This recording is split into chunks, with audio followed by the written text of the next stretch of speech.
A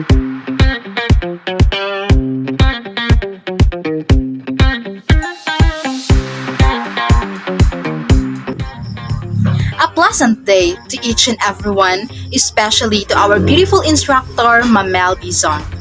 In behalf of my group, I will be introducing our soap, which is Kikay soap. We will be reporting the materials, soap ingredients, fatty acids present in our soap, the procedures, survey results, and what we have learned while making this experiment. Now, let's hear from my group. So the materials is soap molder, distilled water, weighing scale, pitcher, spatula, beaker, a weighted cylinder, stick blender, palm oil, olive oil, coconut oil, phenoxyethanol, watermelon scent,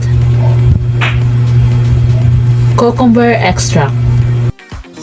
Soap ingredients: coconut oil, palm oil, olive oil, watermelon, scent, NaOH or sodium hydroxide, water, and phenoxyethanol are the ingredients of our soap. Our soap is unique because the ingredients have a combination of properties including fatty acids which are present in our oils that allow soap to dissolve and remove dirt, oil, and other impurities from the skin or other surfaces when it is mixed with water. We use cucumber extract that is widely known treatment for sunburn. Moisturizer is great for reducing inflammation and irritation. In general, it has an antioxidant. They also contain vitamins A, B1, B2, C, and E. Cucumber extract hydrates and smoothens the skin, reduces signs for aging. The types of fatty acids present in our soap recipe are oleic acid, a monounsaturated omega-9 fatty acid, linoleic acid, a polyunsaturated omega-6 fatty acid, palmitic acid, a saturated fatty acid, and stearic acid, a saturated fatty acid. So, my assigned topic is procedure. First, prepare all the ingredients and laboratory glassware and equipment. Use gloves, face masks, long sleeves, and closed shoes when doing this lab activity. Second is sterilize your pre-wash towel, cloth, or soap installation process through steaming. Use the steamer provided by instructor to sterilize the cloth. Steam for 15 minutes only and secure the sterilized towel or cloth in clean plastic. Third is clean the soap molders, containers, and glassware with dishwashing liquid or paste. For the final rinse, use distilled water to remove impurities. Use a paper towel for wiping.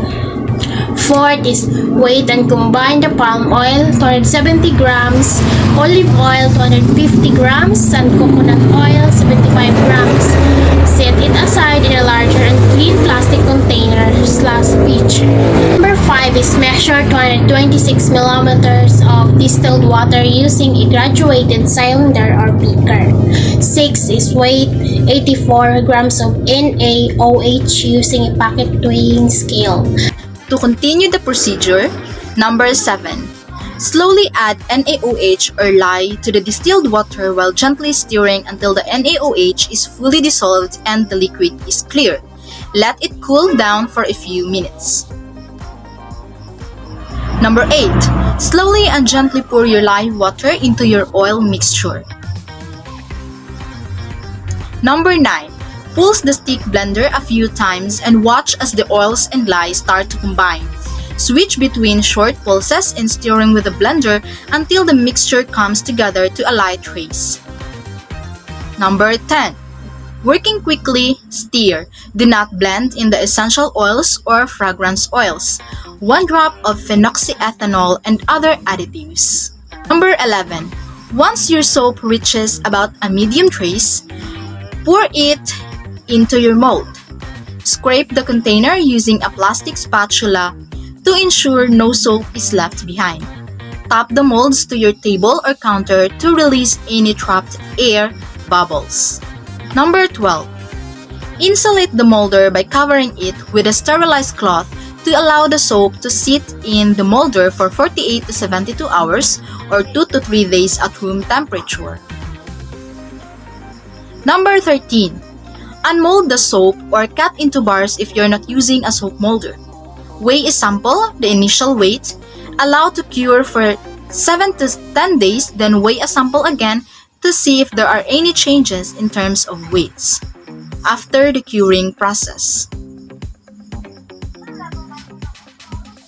And the last procedure, number 14, pack the soaps with your desired soap packaging. Soap should be ready to be used after the curing process. Mission. Wak wak wak wak. So, Kikay Beauty Soap survey result is the respondent 1. So, effectiveness rating 1 up to 10 is 8. And the lather conditioning, the rating 1 up to 10 is 9. So, the cleansing actions, the rating 1 up to 10 is 7.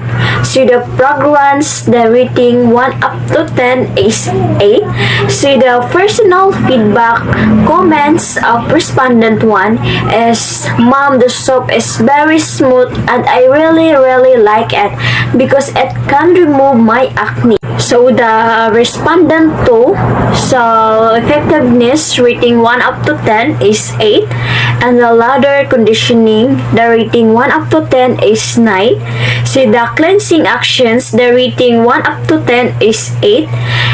So the fragrance, the ratings 1 up to 10 is 9.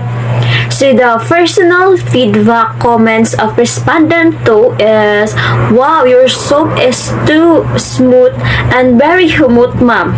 So the respondent 3, effectiveness rating 1 up to 10 is 8, and the lather conditioning, the rating 1 up to 10 is 8. So the cleansing actions, the rating 1 up to 10 is 6.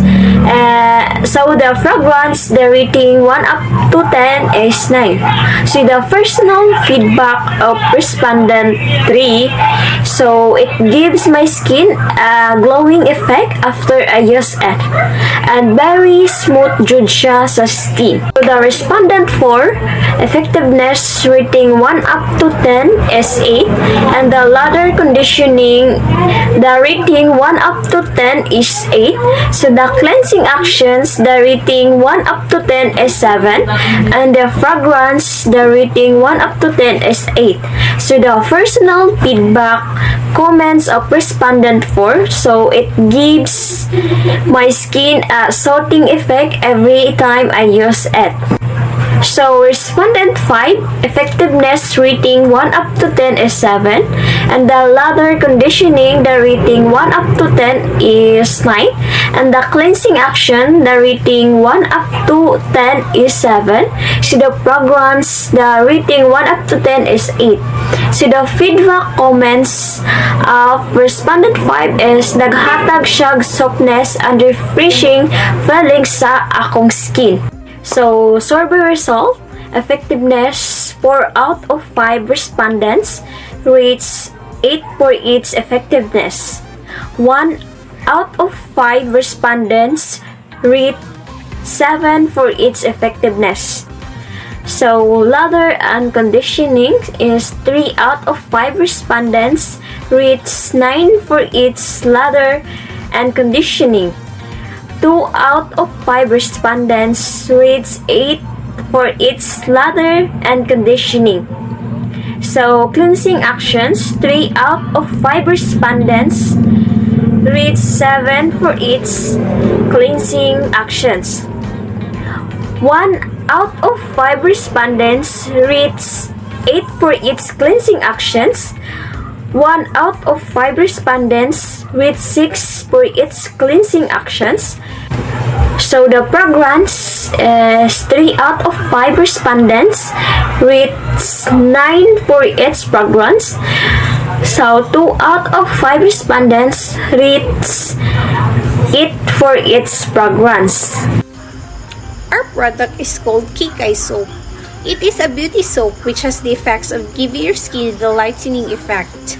Reflection. Making soap requires biochemistry, which is influenced by the type of fats, oils, and the amount of lye being used. Soap making requires biochemistry, marketing, and understanding consumer preferences and trends. Biochemistry enables soap producers to develop distinctive and efficient soap formulas, while marketing is essential for understanding consumer preferences and trends. Branding and packaging are also essential for marketing soap products, as consumers are attracted to visually appealing products that stands out on store shelves. In conclusion, soap making is a fascinating craft that requires an understanding of both biochemistry and marketing. We have understand their chemical reactions that occur during soap making, and with that, we can create effective and aesthetically pleasing products.